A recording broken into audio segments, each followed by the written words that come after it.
Priya's कुकिंगला subscribe करा आणि बाजूची बेल आयकॉन क्लिक करा, त्यामुळे येणाऱ्या व्हिडिओची नोटिफिकेशन तुम्हाला मिळेल। नमस्कार, प्रियाज कुकिंग मधल्या पॉडकास्ट प्लस रेसिपी मध्ये आपले मनापासून स्वागत आहे।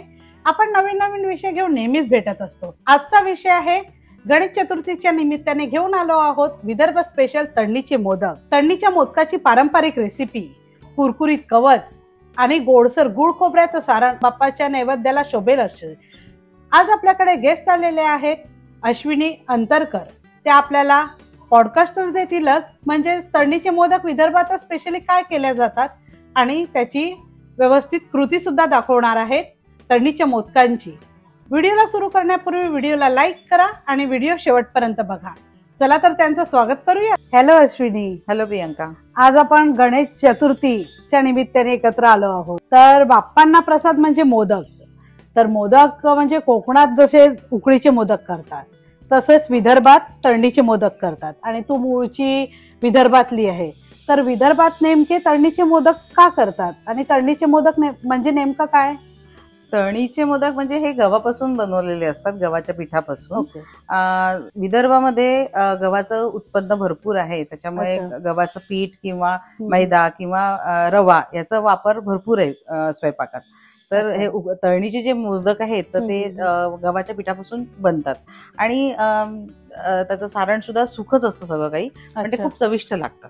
अच्छा, म्हणजे गव्हाचं पीठ आणि त्यात काही आपण रवा मिक्स करायचा की मैदा आणि रव्याचं कॉम्बिनेशन असतं की फक्त रव्याचंच असतं? तुम्ही नुसतं मैद्याचे पण करू शकता, रव्याचे पण करू शकता, कणकेचे पण करू शकता किंवा मिक्स पण करू शकता, म्हणजे रवा मैदा किंवा मैदा कणिक, आणि त्याच्यामध्ये मोहन टाकल्यानंतर ते खुशखुशीत होतात। चवीमध्ये थोडाफार फरक पडतो, पण मैदा वापरला तर तो चवीमध्ये चांगलाच लागतो। पण आता हेल्थ दृष्टीने किंवा आरोग्याच्या दृष्टीने सगळेजण मैदा कमी वापरतात, कणिक जास्त वापरतात, कणकेचे पण सगळे मोहन टाकले की ते खुशखुशीतच होतात। पण पारंपरिक म्हटलं गव्हाचं पीठ आणि रव्याचं कॉम्बिनेशन घ्यायचं की मैदा आणि रव्याचं कॉम्बिनेशन? पारंपरिक म्हटलं की मैदा आणि गव्हाचं पीठ जास्त वापरण्यात येतं, त्याच्यामुळे पारंपरिक याच्यामध्ये तेच असतं। नेहमी तर खात नाही आपण, चतुर्थीच्या दिवशी किंवा गणपतीचा तो प्रसाद असल्यामुळे तर असं अकेजनली होत असतं, ते काही नेहमी होतं असं नाहीये। तर प्रसाद म्हणून तो खायचा असतो आणि तो चविष्ट असतो। आणि त्यात नेमकं सारण कसं असतं, म्हणजे आपण साखर घालायची की गुळ घालायचं? नेमकं पारंपरिक पद्धतीने म्हटलं तर साखरच असते, म्हणजे इतके वर्षापासून सगळेजण साखरच वापरत होते। पण परत आरोग्याच्या दृष्टीने म्हटलं तर लोक आता गुळ वापरायला लागले, त्याच्यात ऑर्गॅनिक गुळ वापरायला लागले। तर तुम्ही जशी तुमची आवड तसं तुम्ही वापरू शकता। तर दोन्ही पण वापरलं तरी म्हणजे चव चांगलीच लागते। पण गुळाची आणि साखरेमध्ये फरक जाणवत? हो नक्कीच, साखर नेहमीच चांगली टेस्टी लागत असते चवीला। ज्यांना आता साखर खूप आवडते ते साखरच वापरतात, पण गुळ आजकाल लोक गुळ वापरायला लागले। म्हटलं तर ऑर्गॅनिक मिळायला पाहिजे, नाहीतर मग आजकाल उपलब्ध आहे ऑर्गॅनिक गुळ, पण तो थोडा कमी गोडाचा असतो।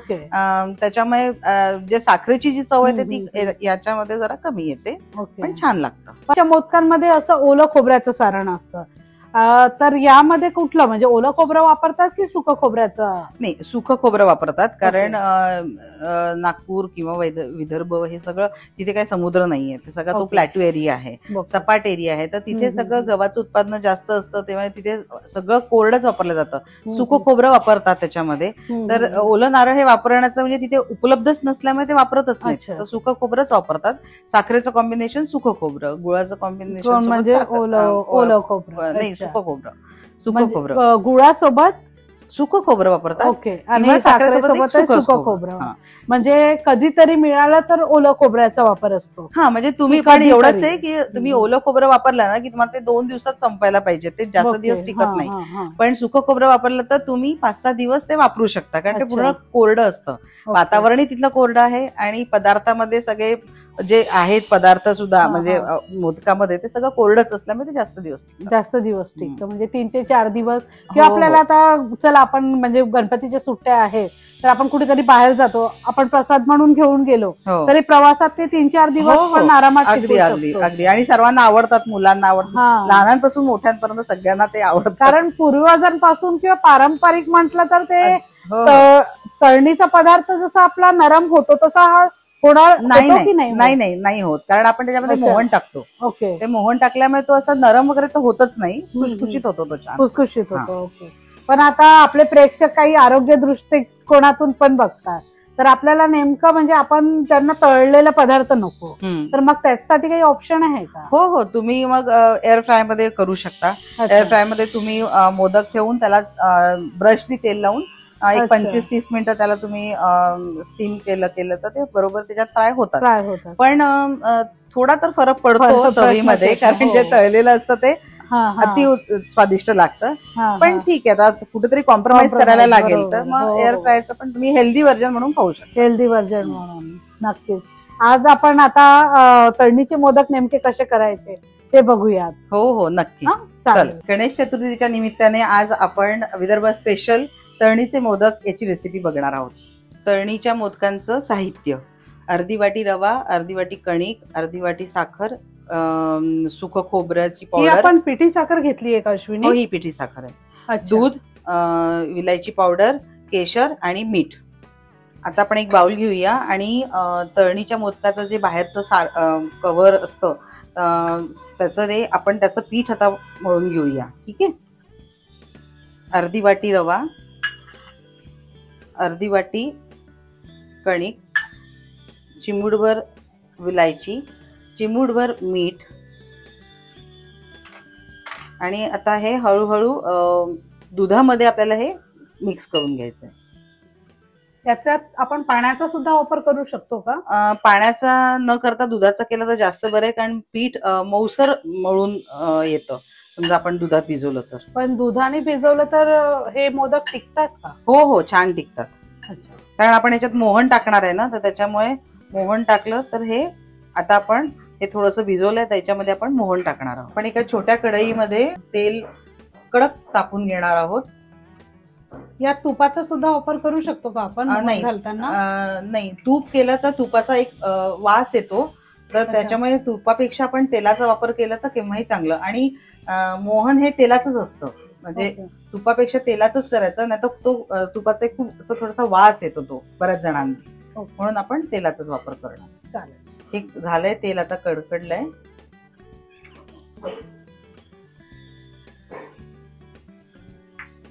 यात आपण तेलाचं मोहन 2 चमचे घातलंय का?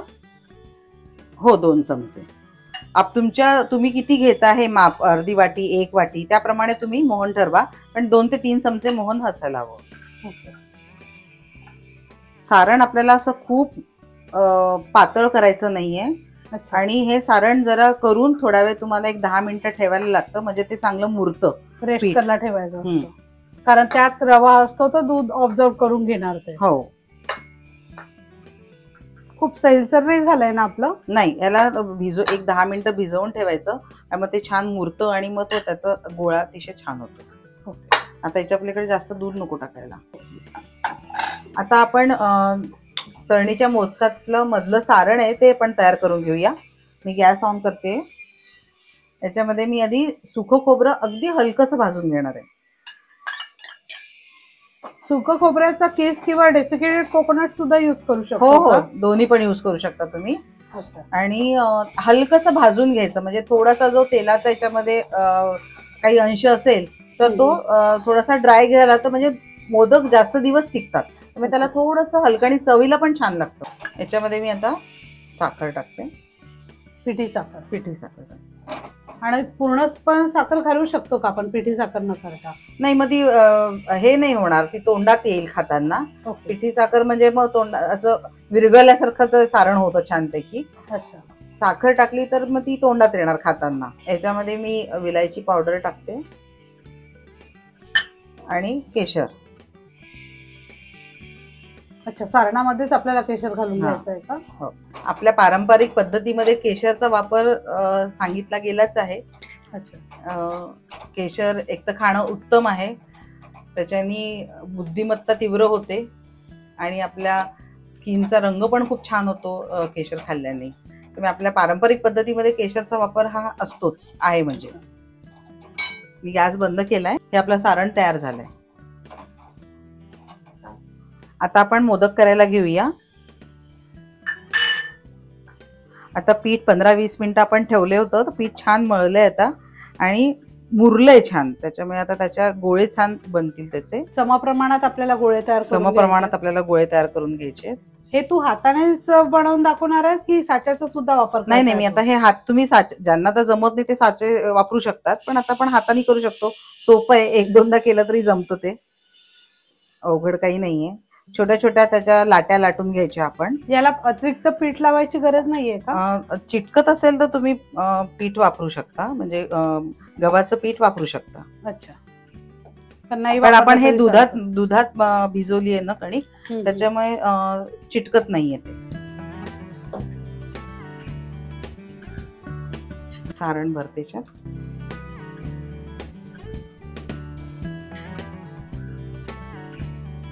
आणि आपण मोदक करायला घेऊया.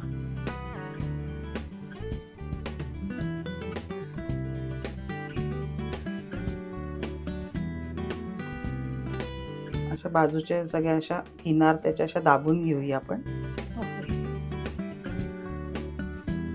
आणि हळूहळू ह्या सगळ्या किनार आपण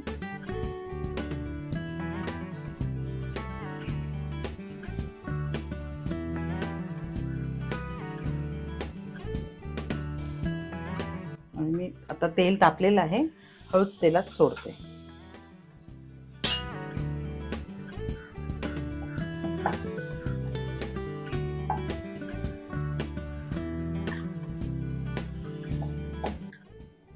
छोट्या छोट्या लाट्या करायच्यात. जेवढं तुमचं आवरण पातळ असेल तेवढं ते छान लागतं. सारण जास्त तोंडात येतं. अशा गोल गोल लाट्या करून घ्यायची.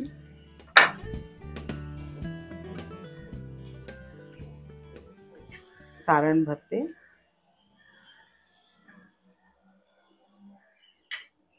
आणि अशा बाजूनी किनारी असं फोल्ड करून घ्यायचे. आपल्याला पाकळ्या तयार करून घ्यायच्या आहे का?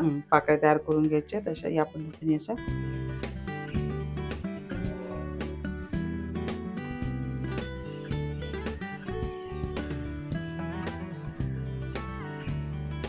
हे अशा झाल्या की हळूहळू याला जवळ करून घ्यायचं.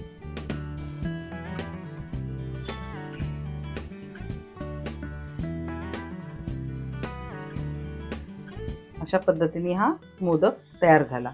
असेच आपण आता 5-6 करून घेऊया आणि मग तळूया.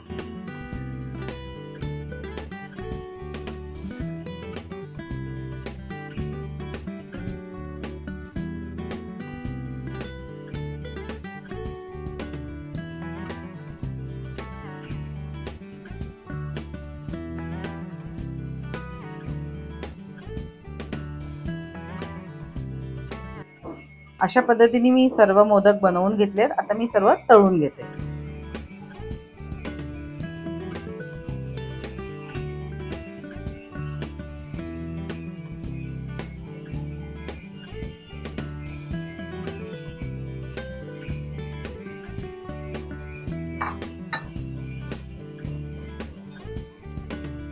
हे एकत्रितच तू 4-5 टाकले तर फुटण्याचे चान्सेस नाही नाही, अजिबातच नाही, अजिबातच नाही. म्हणूनच आपण जे पीठ मळलंय ना दुधामध्ये, तर ते चिकट होऊन येतं, मऊसर होऊन येतं, तर ते फुटत नाही. ओके.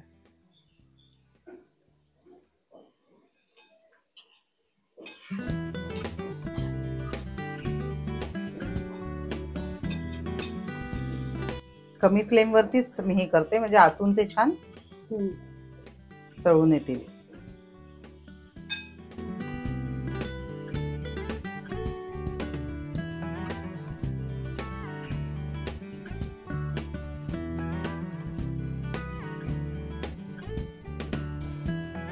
आता हे मोदक आपले तळून झालेत सर्व, थोडेसे लालसर छान दिसतात.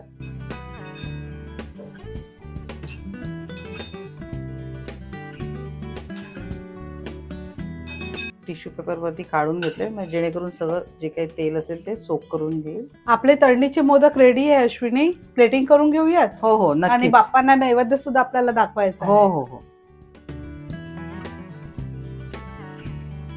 आपले तळणीचे मोदक रेडी झालेले आहेत अश्विनी, आणि आपण बाप्पांना सुद्धा प्रसाद दाखवलेला आहे. टेस्ट करून बघूयात. नक्की. तू पण घे. गणपती बाप्पा.